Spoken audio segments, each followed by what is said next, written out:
Hello and welcome to Watches TV, and today we will discover together how you craft a Milanese bracelet and actually any type of chains used for bracelet, and you'll see that there are endless possibilities, really surprising and quite amazing. And to learn about this, well, we visited the workshop of Laurent Joliet, the very last person who has been trained and is still in business to craft this by hand, since everything has been industrialized since. But you know us, and we do like to put forward these artisans contributing to the art of watchmaking, so let's meet Laurent. And I quickly wanted to add that even though we're talking metal bracelets, well, there is in fact something quite organic when you have this on your wrist. It's extremely comfortable, and how classy is it to have your own chain bracelet made by hand, simply for you. Quite cool, no? J'ai fait une formation de base de bijoutier chaîniste. C'est quand même la chaîne qui m'a plus plu. Et j'ai eu la chance d'avoir une place chez M. Jacques Huberguet, chez Guy Frères. Et c'était une rencontre extraordinaire de me donner la chance de pouvoir apprendre ce métier. Okay, so now let's clearly understand what it takes to craft a chain and a Milanese bracelet, starting from raw material to the assembled and finished object. In this case, Laurent starts with bars of silver, which are pressed in this machine until a particular size is attained, but this square wire is still rough, and we'll now go through another elongation process to refine it till the desired size. Les filières, c'est pour faire le fil là c'est une filière carrée, faire le fil du plus petit au plus grand pour qu'on puisse s'arrêter à la taille qu'on a besoin. Là c'est une vieille filière qui doit avoir un peu plus d'une centaine d'années, qui a été faite à Genève. Il y a un espèce de cône pour que le fil puisse rentrer. Et il va toujours ressortir de ce côté-là. Et sur les plans, bien marquer les numéros pour qu'on puisse refaire la pièce avec le même carré à la sortie.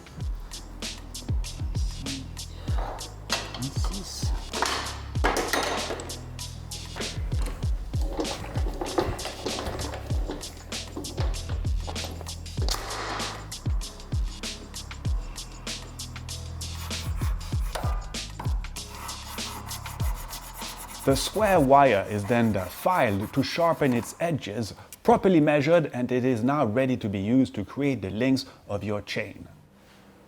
50.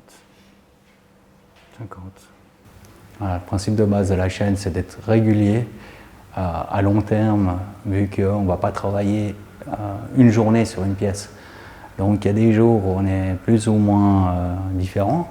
Et c'est ça qui va faire qu'il faut vraiment être stable pour avoir une régularité dans le temps des pièces, de la fabrication de la pièce. Okay, let's now talk Milanese bracelet, and in this case, instead of a square-based wire, Laurent will use a round wire.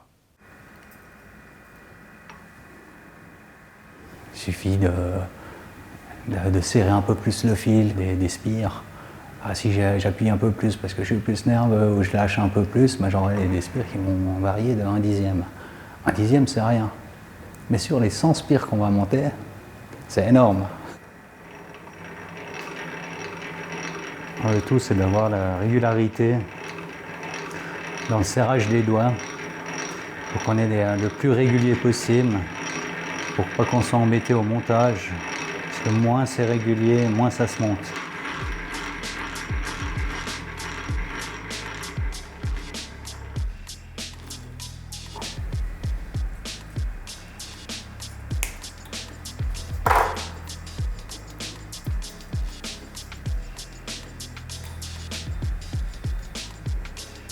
Voilà les spires. Alors maintenant, on regarde si les spires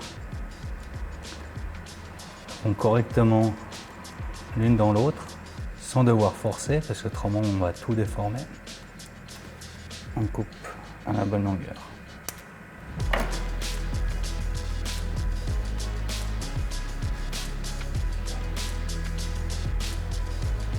Et on monte. Spire après spire, ainsi de suite. C'est juste une question de patience. Puis après on vient couper le surplus. Et le but, c'est d'avoir vraiment un beau croisement pour pouvoir venir souder au milieu du X. du croisement. C'est ça qui va donner la souplesse. Si on se trompe quand on soude, il n'y a plus rien qui bouge en fait. On est obligé de souder les mêmes d'un côté et de l'autre. Là, il n'y a encore pas de soudure, il n'y a rien. Il ne faut juste pas les tourner parce qu'elles sont pas, on peut encore les sortir, les bouger. Donc de ça, après pressage, on arrive à une largeur comme ça. Au début, on ne connaît pas. Alors c'est en apprenant, en faisant une ou deux pièces que je me suis dit, c'est vrai que c'est plus sympa que la joaillerie, c'est plus difficile parce qu'on est sur des plus grandes surfaces. Et on fait une chaîne que quelqu'un d'autre n'a encore jamais fait. Donc la joaillerie, vous allez partir sur des pièces, là, des pierres. Là, on met en valeur vraiment la métallurgie. Ça donne une pièce avec un mouvement, avec une histoire, quelque chose, infini. Parce qu'on dit, on l'a déjà faite celle-là, mais on peut toujours faire avec un autre fil, une autre forme de fil, une autre grandeur. On se creuse la tête pour trouver, imaginer la pièce dans l'espace pour que ça puisse marcher. Parce qu'il y a beaucoup de protos que vous n'avez pas vus, qui n'ont jamais marché. C'est ça qui est intéressant. On est toujours dans le doute et on est toujours à la recherche de retrouver quelque chose. La chaîne faite à la main, normalement, elle sera beaucoup plus compacte parce que nous, on peut essayer de rentrer les mailles un peu même difficilement, en forçant un petit peu ou comme ça, qu'une machine ne pourrait pas. C'est une machine, il faut qu'elle puisse travailler, il faut que ça puisse bouger, il faut que ça soit simple. Une chaîne compliquée, on ne la verra jamais à la machine. D'ailleurs, on voit ce qu'il y a dans le commerce. Tout le monde a la même chose. Et je pense que les gens ne se rendent pas compte. Si je commande une chaîne faite à la main, je l'aurai dans combien de temps? 1 mois, 2 mois. Maintenant, les gens ils sont impatients. Ils commandent, le lendemain, il faut que ça soit à la maison. So what's the life expectancy of a good chain bracelet? Un bon bracelet de montre, 30 ans tous les jours. C'est à peu près ça. Vous savez très bien quand, par exemple, on fait une montre unique, vous ne l'aurez pas tout de suite non plus. Hein. Il y a des mois d'attente, des changements. On peut toujours revenir un peu sur sa décision en disant « Ah, j'aimerais plus ci ou plus ça ». Que quand vous achetez un truc dans le commerce, c'est livré, c'est livré. C'est le principe, c'est qu'elle a une âme. Et moi, j'aime voir la personne qui voit pour la première fois la pièce. C'est ça, c'est son regard. Et c'est là qu'on voit si on a réussi notre challenge ou pas. So as you can see, there are multiple ways of making these links intertwine with each other, resulting in very different types of design, and the only limits are the ones of Laurent's creativity and the number of hours he's willing to spend. So let's discover another example of chain. On est sur une chaîne boule chinoise, donc c'est un montage sans soudure. Donc toutes les mailles peuvent coulisser. Elle a une mobilité extraordinaire. Toujours vérifier pas qu'on se trompe de maille. Rien du tout. 1/10 près. 1/10, ça se monte pas. Alors là, c'est très facile parce que ça a bien été étudié. Mais au départ, quand on commence là-dedans, c'est une galère. Qu'on ait un jour qui soit régulier entre la première et puis la dernière. Que ce soit pas choquant, qu'on ne voie pas les différentes chutes en visuel en disant c'est ici, ici, ici, que les mailles elles changent. Très fluide. Voilà.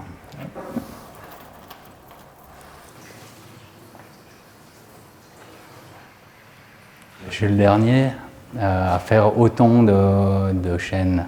Après, il y en a quelques-uns d'artisans qui font quelques chaînes qui ont un prix, mais il n'y a pas un grand panel de chaînes. Ils ont quelques pièces, quelques idées, mais ils n'ont peut-être pas eu la formation que j'ai eue. Et tous ceux que j'ai connus dans cette formation-là ne sont plus dans le domaine. Donc voilà, ça disparaît, c'est un peu la fin. C'est très triste, surtout pour le domaine, pour ce qu'on perd en fait. Et le jour où il n'y aura plus. Les gens diront « Ah, il n'y a plus ». Mais c'est maintenant qu'il faut se poser la question, c'est pas dans 20 ans. But beyond his chain expertise, Laurent also demonstrated how you can repair a serious dent, for instance, on a watch case, and not by only polishing it and therefore removing material, but by adding metal by laser and then polishing it, and you won't see a thing. Pour une montre qui a été un petit peu portée et puis qui a 2 ou 3 bosses et on a peur que le polisseur arrondisse tout ou que les facettes ne sortent pas à l'identique, on va faire un petit test.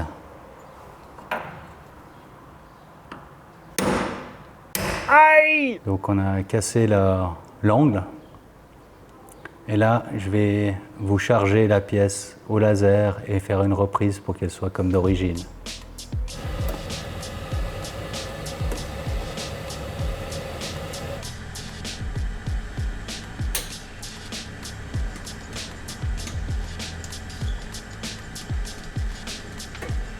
Je rajoute normalement la matière de la pièce d'origine pour pas qu'il y ait une tache.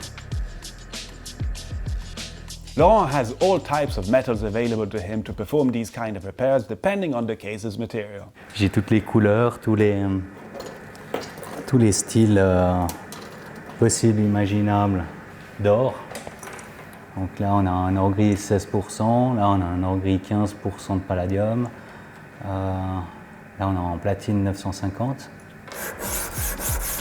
Là on va faire une reprise en enlevant un minimum de matière.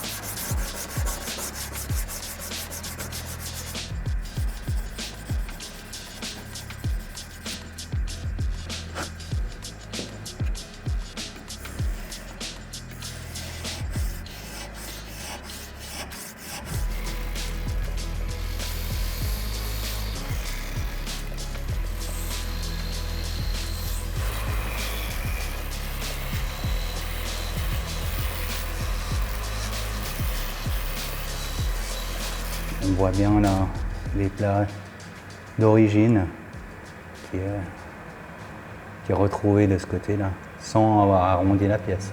Okay, good as new. And today restoration is a big part of Laurent's activity, fixing for instance old Milanese bracelet where some of these metal turns have been damaged or worn out.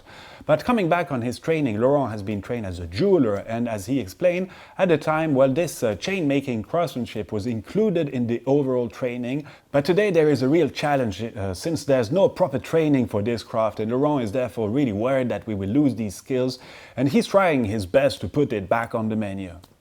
Ben là, on est en train de redemander un peu à l'État avec l'association ASMEBI pour refaire cette formation.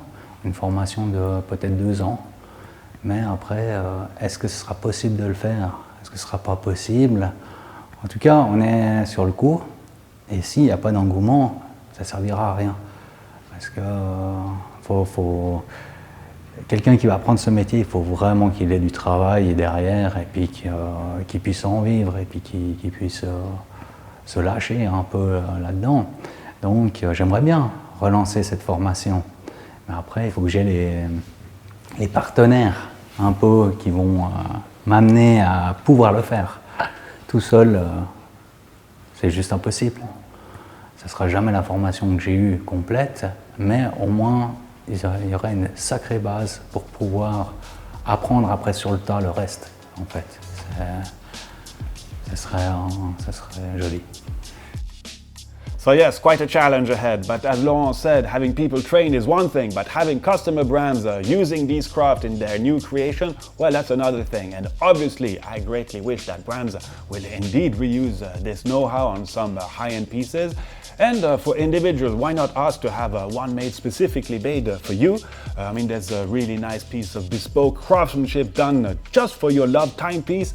And if you're interested, well, don't hesitate to ask for this. Well, I hope you enjoyed this. Thanks for watching and sharing. All the very best to you, and viva watchmaking!